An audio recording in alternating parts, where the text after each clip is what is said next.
लोकसभा में नेता प्रतिपक्ष राहुल गांधी आखिरकार अपनी ड्रीम टीम बनाने जा रहे हैं और जैसे ही यह खबर आई वैसे ही बीजेपी खेमे में खलबली मच गई है। अब क्यों बीजेपी परेशान है, इस पर आगे चर्चा करेंगे, लेकिन लोकसभा चुनाव के जो नतीजे आए उसके बाद से राहुल गांधी का कांग्रेस में और विपक्ष में कद बढ़ा है और इसकी वजह आप सभी जानते हैं कि राहुल गांधी की भारत जोड़ो यात्रा निकली और भारत जोड़ो यात्रा ने इतना जबरदस्त असर डाला जनता पर कि उसका असर नतीजों में दिखाई दिया लोकसभा चुनाव के, क्योंकि बीजेपी बहुमत भी हासिल नहीं कर पाई और उसके बाद से ही राहुल गांधी पर विश्वास जनता के साथ साथ विपक्षी दलों का भी बढ़ा और अब पूरा विपक्ष इंडिया गठबंधन ये जानता है कि अगर बीजेपी को हराना है या बीजेपी की रफ्तार को रोकना है तो उसके लिए राहुल गांधी के नेतृत्व को स्वीकार करना ही पड़ेगा। और यही वजह है कि जिस ड्रीम टीम के लिए राहुल गांधी पिछले कई समय से चर्चा कर रहे थे या अपनी शर्त के मुताबिक एक टीम बनाने के बारे में बात कर रहे थे,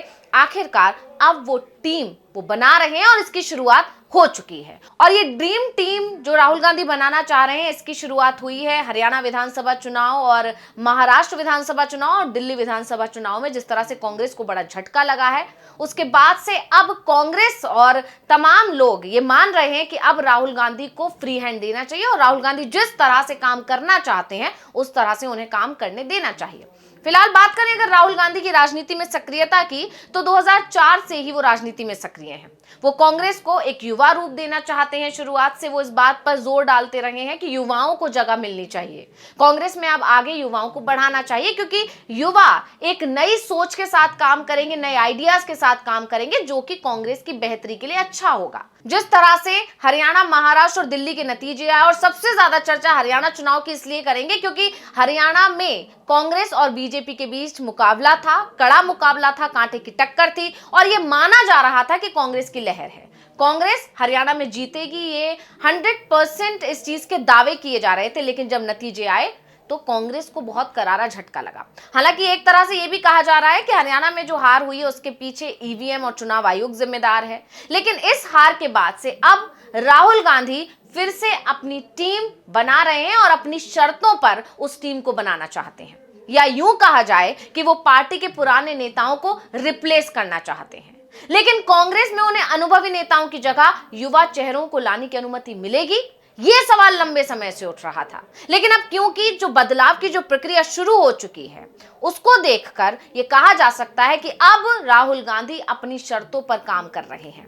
ऐसे में यह भी माना जा रहा है कि राहुल गांधी अगर ये करने में सफल हो गए तो कांग्रेस की तस्वीर बदल सकती है। लेकिन राहुल गांधी की इस कोशिश ने ही बीजेपी खेमे में टेंशन बढ़ा दी है। तो आज की इस स्पेशल रिपोर्ट में हम इसी सवाल पर जवाब जानने की करेंगे कोशिश कि आखिर राहुल की ड्रीम टीम से क्यों डर रही है बीजेपी। नमस्कार, मैं हूं अंशिता। 2024 में जब लोकसभा चुनाव हुए उसके बाद से ही कांग्रेस में एआईसीसी की टीम में कुछ नए चेहरों को शामिल करने की बात चल रही थी।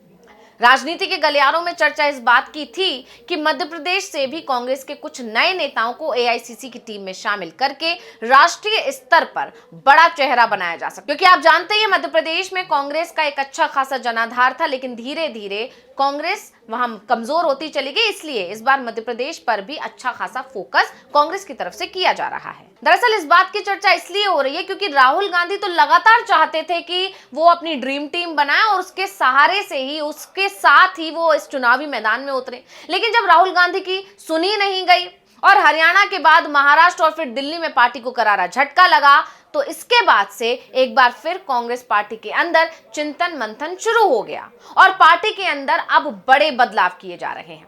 कहा तो यह भी जा रहा है कि जो आगे के चुनाव होंगे उसके लिए एक जबरदस्त रणनीति बनाई जा रही है और राहुल गांधी की नई टीम तैयार की जा रही है। इसी के चलते कांग्रेस ने 2 महत्वपूर्ण संगठनात्मक बदलाव किए हैं, यानी शुरुआत हो गई है। पार्टी ने मध्य प्रदेश के झाबुआ विधायक और पूर्व मध्य प्रदेश यूथ कांग्रेस अध्यक्ष विक्रांत भूरिया को आदिवासी कांग्रेस का राष्ट्रीय अध्यक्ष नियुक्त किया है।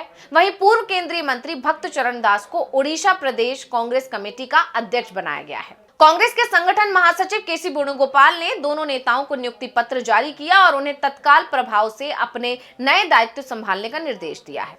तो वेणुगोपाल ने यह भी कहा कि विक्रांत भूरिया और भक्त चरण दास के नेतृत्व से पार्टी को न केवल आदिवासी समुदाय बल्कि ओडिशा में भी मजबूती मिलेगी। अब इन नियुक्तियों से कांग्रेस के संगठन को नया ऊर्जा मिलने की उम्मीद भी जताई जा रही है और ये निर्णय पार्टी के आदिवासी और क्षेत्रीय नेतृत्व पर जोर देने की दिशा में एक महत्वपूर्ण कदम भी बताया जा रहा है। वहीं इस बदलाव की खबर आते ही बीजेपी खेमे में खलबली मच गई है और बीजेपी नेताओं की धड़कनें बढ़ गई हैं, क्योंकि जब जब पार्टी में चिंतन मंथन होता है, पार्टी अपनी खामियों पर काम करके और मजबूत होती है, यानी कांग्रेस मजबूत होती है और इसका असर तुरंत चुनाव में भी दिखता है। ऐसे में अब जब राहुल गांधी की ये नई टीम आ रही है तो सवाल ये उठ रहा है कि ये नई टीम क्या कमाल करके दिखाने वाली है। दरअसल जब सोनिया गांधी से राहुल गांधी को पार्टी की कमान सौंपी गई थी तो राहुल ने स्पष्ट कर दिया था कि उन्हें अपनी टीम चाहिए। वो चाहते थे कि सोनिया गांधी के सलाहकारों और टीम की जगह युवा चेहरे लिए जाएं। लेकिन पुराने नेताओं ने इसका विरोध किया और G23 के दबाव के चलते ये बदलाव ही नहीं हो पाया।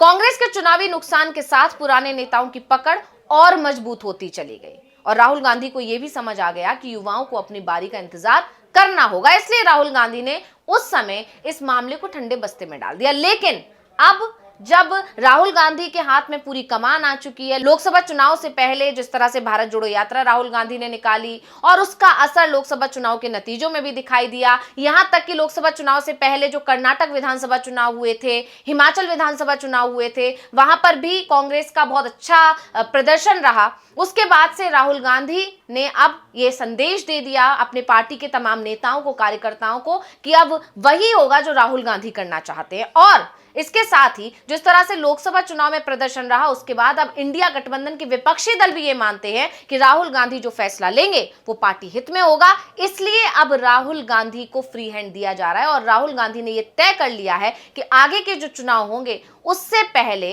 राहुल गांधी अपनी एक टीम बनाना चाहते हैं और उसके बाद ही वो जो आने वाले चुनाव हैं, चाहे वो बिहार हो, उसके बाद बंगाल हो, इसमें चुनावी मैदान में उतरना चाहते हैं। तो बताया जा रहा है कि राहुल गांधी एआईसीसी की टीम में युवाओं और अनुभवियों दोनों को मिलाकर चलना चाहते हैं। अब तक यह संभव नहीं हो पा रहा था, लेकिन अब इसकी शुरुआत हो चुकी है। तो सबसे पहले अब उन लोगों के बारे में जानते हैं जिन्हें बड़ी जिम्मेदारी सौंपी गई है। उसके बाद जानेंगे कि आखिर बीजेपी खेमे में इतनी टेंशन क्यों बढ़ गई है। सबसे पहले बात करते हैं विक्रांत भूरिया की, जो झाबुआ जिले से अभी विधायक हैं और मध्य प्रदेश कांग्रेस के प्रमुख नेता माने जाते हैं। वो कांग्रेस के वरिष्ठ नेता कांतिलाल भूरिया के बेटे हैं, जो खुद मध्य प्रदेश कांग्रेस के अध्यक्ष और केंद्रीय मंत्री रह चुके हैं। विक्रांत भूरिया का नाम आदिवासी समाज में खासा प्रसिद्ध है, क्योंकि वो हमेशा इस समुदाय के उत्थान और उनके हक के लिए आवाज उठाते रहे हैं। मध्य प्रदेश यूथ कांग्रेस के अध्यक्ष के रूप में अपनी जिम्मेदारी उन्होंने निभाई है और उनका नेतृत्व मध्य प्रदेश के युवाओं में लोकप्रिय है, खासकर आदिवासी समुदाय में, जिनके लिए उन्होंने कई योजनाओं और पहलों का समर्थन किया है। आदिवासी कांग्रेस के राष्ट्रीय अध्यक्ष के रूप में उनकी नियुक्ति से पार्टी को एक उम्मीद है कि वो आदिवासी मुद्दों को और मजबूती से उठाएंगे और पार्टी को इस क्षेत्र में मजबूती मिलेगी। यानी ऐसा करके पार्टी ने आदिवासी समुदाय को साधने की भी एक अच्छी कोशिश की है। अब बात करते हैं पूर्व केंद्रीय मंत्री भक्त चरण दास की, जिन्हें ओडिशा प्रदेश कांग्रेस कमेटी का नया अध्यक्ष नियुक्त किया गया है। तो भक्त चरण दास ओडिशा में कांग्रेस के एक प्रमुख नेता हैं और लंबे समय से पार्टी से जुड़े हुए रहे हैं। वो केंद्रीय मंत्री भी रह चुके हैं और उनकी राजनीति में गहरी छाप रही है। अब ऐसा करके राहुल गांधी ने कहीं ना कहीं जो पार्टी के युवा दूसरे चेहरे हैं, उनके अंदर भी एक उम्मीद जगाई है कि अब राहुल गांधी बदलाव करना शुरू कर रहे हैं और जैसे जैसे जो अच्छा काम करेगा उसे पार्टी में मौका दिया जाएगा और इसके बाद से कहीं ना कहीं इस रणनीति के चलते पार्टी और मजबूत होगी और जो युवा हैं वो पहले से ज्यादा बेहतर प्रदर्शन करेंगे और पार्टी को मजबूत बनाएंगे। इस रणनीति के साथ राहुल गांधी अब काम कर रहे हैं, जिसका असर जाहिर तौर पर आगे आने वाले चुनावों में दिखेगा। और सबसे बड़ी बात यह है कि यह भी अंदर खाने खबर आ रही है कि जो पुराने लोग हैं उन्हें कहीं ना कहीं हटाया जा सकता है। उसमें जो बड़े चेहरे हैं, बड़े नाम हैं, उनका नाम भी हो सकता है, जैसे कि दावे किए जा रहे हैं कि केसी वेणुगोपाल को भी उनके पद से पदमुक्त किया जा सकता है। तमाम तरह की अटकलें अभी लग रही हैं और इसके बाद से कहीं ना कहीं पार्टी के अंदर खलबली भी मची हुई है। लेकिन जानकारों का कहना है कि राहुल गांधी बहुत ही अच्छी सूझबूझ के साथ इस मामले पर काम कर रहे हैं और इस मुद्दे पर काम कर रहे हैं। तो अब बड़े सवाल पर आते हैं। जो मुख्य सवाल है वो ये कि राहुल गांधी की ड्रीम टीम का नाम आते ही ये बीजेपी के अंदर खलबली क्यों मच गई है, क्यों बीजेपी बेहद डरी हुई नजर आ रही है? तो इसकी सबसे बड़ी वजह आप जानते ही हैं कि कांग्रेस पार्टी जब भी अपनी खामियों पर काम करती है, जब भी कोई चुनाव हारने के बाद चिंतन मंथन करती है, तो उसके बाद कुछ ऐसे बड़े फैसले लेती है जो पार्टी हित में होते हैं और वो बीजेपी को करारा झटका देते हैं। 2022 के विधानसभा चुनाव आपको याद होंगे, 5 राज्यों में चुनाव हुए थे और कांग्रेस का प्रदर्शन बेहद खराब रहा था। एक भी राज्य में कांग्रेस सत्ता में नहीं आ पाई थी और जो उसका वोट शेयर था उसमें भी कमी देखने को मिली थी, सीट्स भी कम हो गई थी, बहुत सारी चुनौतियां कांग्रेस के सामने खड़ी हो गई थी और अस्तित्व पर भी खतरा मंडराता हुआ दिखाई दे रहा था। और उसके बाद उदयपुर में एक कांग्रेस ने 3 दिवसीय चिंतन शिविर किया और इसी चिंतन शिविर में 2024 में होने वाले लोकसभा चुनाव के लिए रोड मैप भी तैयार किया गया था। और यह चिंतन शिविर करीब 9 वर्षों के बाद आयोजित किया गया था। इस शिविर में पार्टी के 430 नेताओं ने हिस्सा लिया था और एक 6 सूत्री प्रस्ताव पारित किया गया था। और इसी चिंतन शिविर में भारत जोड़ो यात्रा निकालने की तैयारी की गई थी और इसका एक ऐलान किया गया था कि पार्टी अब एक भारत जोड़ो यात्रा निकालेगी, जो राहुल गांधी ने पैदल यात्रा शुरू की थी। उसके बाद भारत जोड़ो न्याय यात्रा, फिर उसके बाद एक के बाद एक यात्राएं निकाली गई और अभी आगे के लिए भी प्लानिंग कर ली गई है। लेकिन फिलहाल बात यहाँ यह है कि जब भारत जोड़ो यात्रा निकाली गई इस चिंतन शिविर के बाद, तो उसका असर ये देखने को मिला कि तुरंत जब हिमाचल में चुनाव हुए तो बहुत अच्छा प्रदर्शन रहा कांग्रेस का, वहां जीत कर आई। इसके बाद कर्नाटक में भी बीजेपी को हराकर कांग्रेस सत्ता में आई और जब लोकसभा चुनाव हुए तो पूरे विपक्षी दल का, इंडिया गठबंधन का नेतृत्व भी कांग्रेस ने किया, जबकि इससे पहले कोई भी पार्टी जो विपक्षी दल है वो कांग्रेस का नेतृत्व स्वीकार करने के लिए राजी ही नहीं थे। यहां तक कि ममता बनर्जी तो एक तीसरा मोर्चा तैयार करने की प्लानिंग कर रही थी। तो इसको लेकर कहीं ना कहीं उस चिंतन शिविर के बाद और उस भारत जोड़ो यात्रा का असर ये हुआ था कि बीजेपी 400 पार का दावा तो बीजेपी का झूठा हुआ ही, साथ ही बीजेपी बहुमत तक ही हासिल नहीं कर पाई। ऐसे में अब जब एक बार फिर चिंतन मंथन हो रहा है कांग्रेस के अंदर और कांग्रेस के अंदर राहुल गांधी का कद जिस तरह से पहले से बढ़ा है, उन्हें फ्री हैंड मिला है और राहुल गांधी की रणनीति का असर बीजेपी भुगत ही रही है, तो ऐसे में बीजेपी का डरना स्वाभाविक है। तो रिपोर्ट आपको कैसी लगी हमें कमेंट करके अपनी राय जरूर दीजिएगा। इसी के साथ मुझे दीजिए इजाजत। देखते रहिए टीवी लाइव। नमस्कार।